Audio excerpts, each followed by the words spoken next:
तो बादली हल्के से दोबारा टिकट का मेन दावेदार माना और आपको टिकट कम आया है, कैसे देख? धन्यवाद करता हूँ हाईकमान का और धन्यवाद करता हूँ अपने नेता चौधरी भूपेंद्र हुड्डा जी का और मेरे नेता भाई दीपेंद्र हुड्डा जी का और हमारे पार्टी के प्रदेश अध्यक्ष आदरणीय उदय भान जी का, जो मेरे पे विश्वास करके जो पार्टी ने दोबारा मुझे मौका दिया है।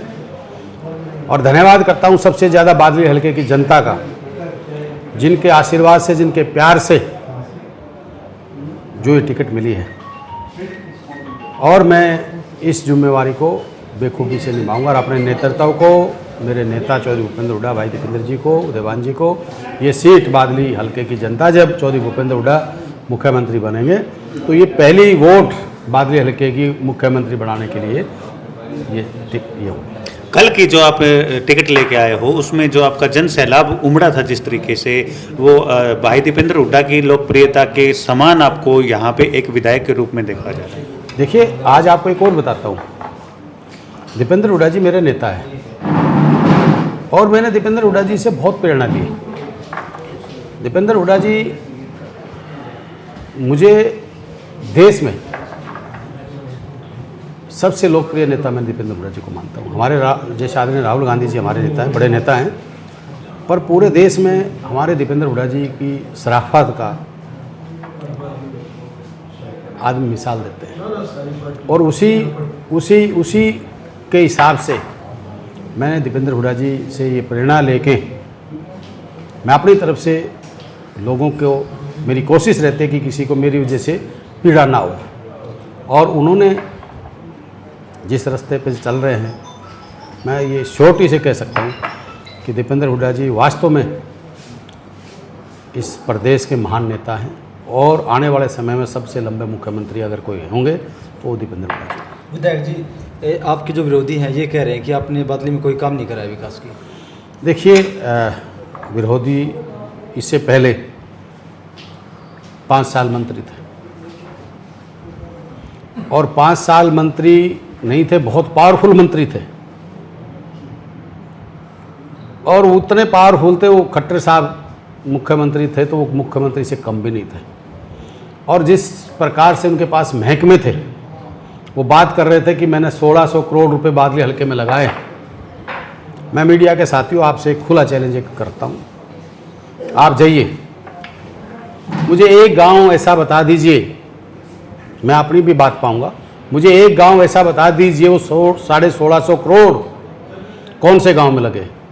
किसी गांव में पानी की निकासी नहीं है, गांव की फिरनियों के हालात आप देख लो, गांव में अंदर की गलियों के हालात देख लो, पीने के पानी की हालात देख लो, तो 1650 करोड़ रुपए कहाँ गए? वो इतने बड़े जो एक भ्रष्टाचार इस बादली हल्के के साथ धोखा किया, वो मुझे बताएं।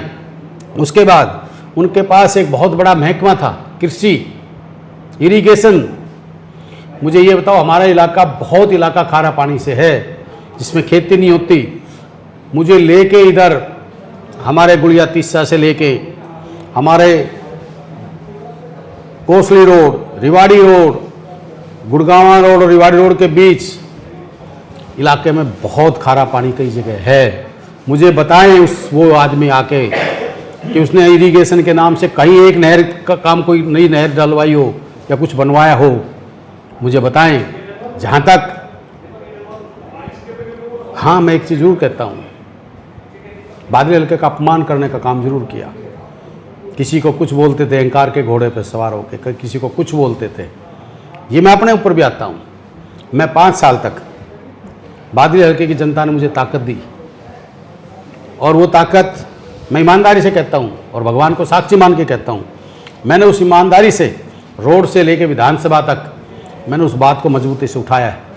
चाहे वो सड़क की बात थी, चाहे वो स्कूलों की बात थी, चाहे वो मिनी सेक्रेटरीट बादली की बात थी, चाहे हॉस्पिटल की बात थी, चाहे चलान की बात थी, चाहे जाट आंदोलन की बात थी, चाहे राजपूत करनी सेना की बात थी, चाहे हाई रेजिमेंट की बात थी, चाहे 12 बिरादरियों की धोड़ी की मालकिन हक की बूढ़ेदार, चाहे उसमें 12 बिरादरी थी उनकी बात थी, चाहे युवाओं की बात थी, और सबसे बड़ा बात नशा और अपराध के खिलाफ मैंने बादली हल्के में कमर तोड़ने का काम किया। जो रही सही जो बातें हैं, मैं संकल्प लेता हूँ इस बात के लिए। अब राज आ रहा है, 10 साल में राज आ रहा है।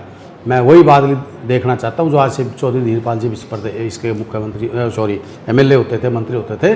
जो अमन चैन भाईचारा, हम बादली हल्के में अमन चैन भाईचारा चाहते हैं।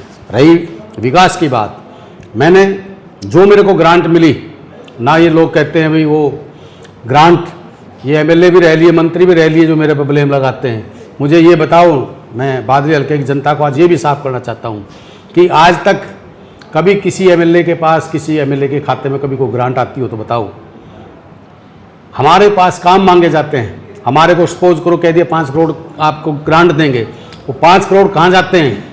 वो सीधे एक्शन के खाते में जाते हैं, सरपंचों के खाते में जाते हैं, विधायक के पास एक पैसा नहीं आता कभी भी। और मेरे को 12 करोड़ रुपए की ग्रांट तो मेरे हिस्से की मिली, पर मैं एक चीज़ ज़रूर कह रहा हूँ, मैंने लड़ाई लड़ विधानसभा में, चाहे वो लवारी गांव की बात थी, चाहे और गांव की बात थी, चाहे इस्मालपुर की बात थी, चाहे बुपड़ियाँ की बात थी, चाहे हमारे सिलाना की बात थी, चाहे खुड्डण की बात थी, बहुत ऐसे थे।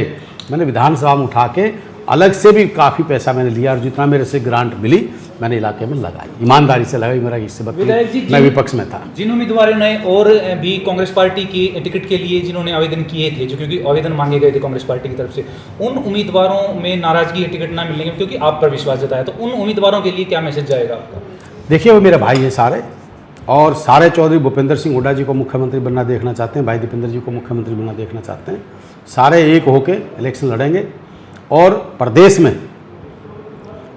ये जो मेरे साथी हैं, जाहिर सी बात है, जो टिकट मांगता है थोड़ी बहुत नाराजगी होती है। सारे भाई हैं, सबके पास मैं जाऊँगा, स्वयं भी जाऊँगा, सबसे बात भी कर रहा हूँ, सब मेरे साथ हैं, पार्टी के साथ है, कांग्रेस के साथ है, चौधरी भूपेंद्र हुड्डा के, दीपेंद्र हुड्डा के साथ है। विधायक जी, कल आप नामांकन भर रहे हो, अपनी जो बादली की जनता उसको क्या संदेश देना चाहेंगे? देखिए, सबसे पहले तो मैं बादली हल्के का कोटि कोटि में धन्यवाद करता हूँ।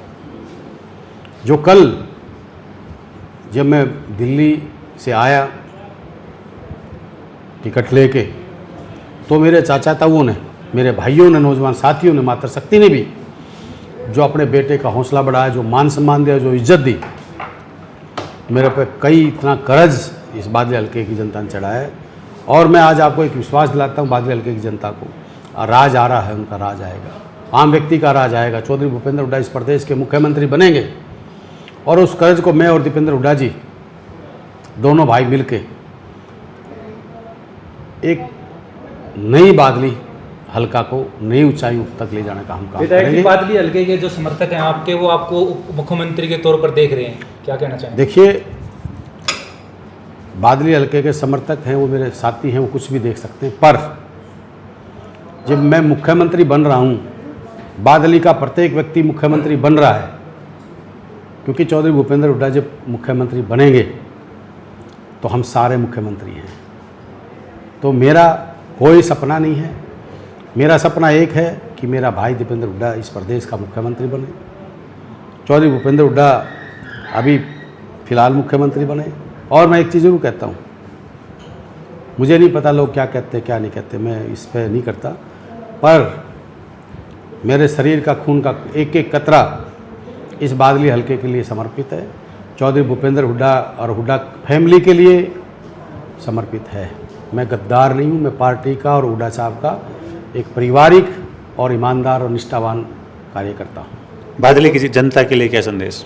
देखिए, एक तो मैं आप सबसे बादली हल्के के सारे साथियों से हाथ जोड़ के एक रिक्वेस्ट कर रहा हूँ कि कल, भाई समय एक दिन का मिला है, कल आप अपना नॉमिनेशन भरोगे, बादली की जनता भरेगी, मैं नहीं भरूंगा, बादली की जनता भरेगी। कल 1 बजे के करीब दीपेंद्र हुड्डा जी पहुंचेंगे। तो मैं आप सबसे ये रिक्वेस्ट करता हूं कि सारे साथी, जो कार्यालय भी खुला है और bus stand, main bus stand पे सारे इकट्ठे होके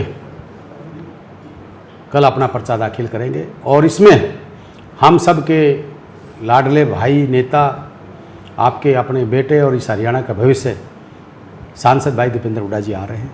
तो मैं सबसे रिक्वेस्ट करूंगा, भाई किसी द्वारा फ़ोन नहीं गए, किसी द्वारा बात नहीं हो पाई, 1 दिन का समय मिला है, सारे भाइयों से हाथ जोड़ के रिक्वेस्ट करता हूँ, सारे साथी कल अपने भाई का आशीर्वाद, जो आपने जब आए, जो 11:30 बजे तक रात ने आप लोगों ने 9 घंटे तक 23 किलोमीटर का सफ़र तय करा के आशीर्वाद दिया, तो कल अपने भाई के लिए 2 घंटे का समय निकाल के अपने भाई दीपेंद्र जी को और अपने भाई कुलदीप को, दोनों को आशीर्वाद देने के लिए जरूर आए।